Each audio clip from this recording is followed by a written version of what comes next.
एक राजा था जो बहुत दानी था। उसके दान धर्म का प्रवाह कभी बंद नहीं होता था। वह हमेशा बढ़ चढ़कर दान दक्षिणा देता था। एक दिन उसके यहाँ एक तपस्वी साधु आया। उसने राजा से कहा, हे राजन, सुना है तुम बहुत दान धर्म करने वाले राजा हो। तुम्हारे यहाँ से कोई भी खाली हाथ नहीं जाता। क्या मैं जो मांगूंगा सो तुम मुझे दे सकोगे? राजा बोला, एक बार इच्छा तो जताइए, आपको क्या चाहिए? साधु ने कहा, या तो 12 वर्ष के लिए अपना राजपाट दे दो या अपना धर्म दे दो। साधु की बात सुनकर पहले तो राजा चिंता में पड़ गया, फिर सोच विचार कर उसने कहा, मैं आज से सारा राजपाट सब आपको देता हूँ, संभालिए इस राजपाट को। और इतना कहकर राजा वहाँ से बिना कुछ लिए सब कुछ छोड़ छाड़ बिल्कुल अकेला चल पड़ा। चलते चलते मार्ग में एक बगीचा आया। वहीं एक कुआं और प्याऊ भी था। बड़ा रम्य स्थान था। राजा वहीं विश्राम करने के विचार से ठहर गया। अगल बगल देखने पर उसने देखा कि एक घोड़े के पास एक सुंदर स्त्री बैठी हुई रो रही थी। राजा को दया आई और उसने उस स्त्री से रोने का कारण पूछा। स्त्री बोली, महाराज, मैं एक राजकुमारी हूँ। मेरे पिता और भ्राता सबको शत्रुओं ने मार डाला है और हमारे राज्य पर कब्जा कर लिया है, लेकिन मैं किसी प्रकार जान बचाकर यहाँ भाग आई हूँ। अब आप ही देव के द्वारा भेजे, मेरे आश्रय दाता हैं, कृपया मुझे शरण दें। राजा ने कहा, ठीक है, घोड़े पर बैठ जाओ और मेरे साथ साथ चलो। राजकुमारी बोली, नहीं महाराज, आप ही घोड़े पर चलो। आपके सामने मेरा घोड़े पर बैठकर चलना ठीक नहीं है। राजा घोड़े पर सवार हो गया। चलते चलते दोनों एक दूसरे नगर में पहुंचे। स्त्री ने कहा,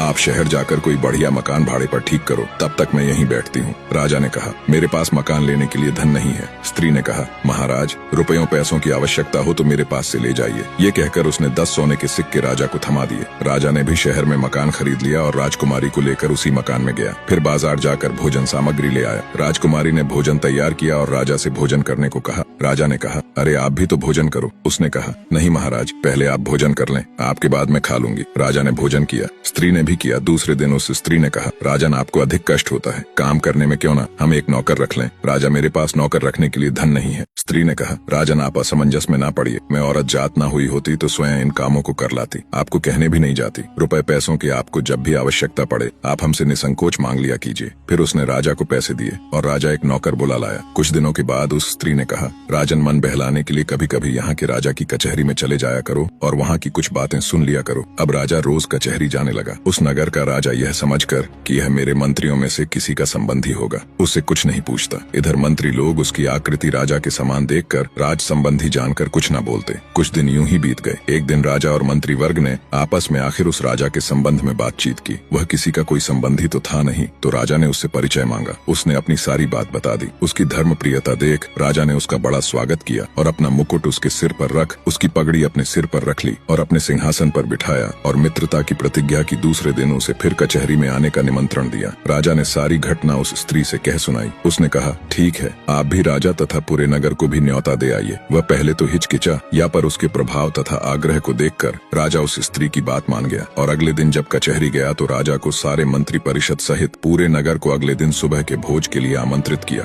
उस नगर का राजा हैरान होते हुए बोला, कहीं भांग वांग पी ली है क्या? भोज और वो भी पूरे नगर सहित कहाँ से करोगे? उसका इंतजाम खैर बोले, जाओ ठीक है, मनमानी करो, मित्र ही तो हो। शाम को उस नगर के राजा ने एक सिपाही भेजकर पता लगवाया और कहा, जा जाकर देखो तो सुबह भोज के लिए क्या इंतजाम है। सिपाहियों ने देखा तो वहाँ कुछ नहीं था। आकर ज्यों का त्यों राजा को बता दिया। राजा ने कहा, जरूर हमारे मित्र ने भांग वांग ही पी रखी होगी। इधर राजा को भी चैन न था और वह उस स्त्री से कहने लगा, तुमने तो मेरी अच्छी फजीहत कराई है, राजा न जाने मुझे क्या कहेगा। स्त्री ने कहा, महाराज चिंता न करें, यदि आपको धैर्य ना हो तो उस बगीचे में देख आए जहाँ से मुझे लेकर आए थे। राजा ने घोड़े पर चढ़कर जो देखा तो वहाँ संपूर्ण देव वर्ग ही कार्य में तत्पर था। अनंत दिव्य ऐश्वर्य भरा था। उसके आश्चर्य का ठिकाना न रहा और प्रातः काल राजा सहित संपूर्ण नगर को भोजन कराया। ये सब देखकर सभी लोग आश्चर्य में डूब गए। नगर के राजा ने भी सारी व्यवस्था और भोजन के लिए उसकी बहुत प्रशंसा की। भोजन उपरांत सारा देव वर्ग अंतर्ध्यान हो गया। अब उस स्त्री ने कहा, राजन, तुमने उस साधु को कितने दिनों के लिए राज्य दिया था, जरा याद कीजिए। राजा ने याद किया तो पाया कि समय पूरा हो चुका था। स्त्री बोली, तो अब आप भी अपने राज्य में जाओ और अपना राज्य पाठ संभालो। राजा ने कहा, देवी, मैं तो तुम्हें छोड़कर एक कदम भी न आगे जाऊंगा। स्त्री बोली, राजन, तुम मुझे क्या समझ रहे हो? मैं तुम्हारी स्त्री नहीं बल्कि मैं तो तुम्हारा धर्म हूँ। जब तुमने मुझे नहीं छोड़ा तो मैंने भी तुम्हें नहीं छोड़ा। तुम्हारी स्त्री बनकर तुम्हारे साथ रही और तुम्हें किसी प्रकार का दुख नहीं होने दिया। पर अब जैसी तुम्हारी इच्छा।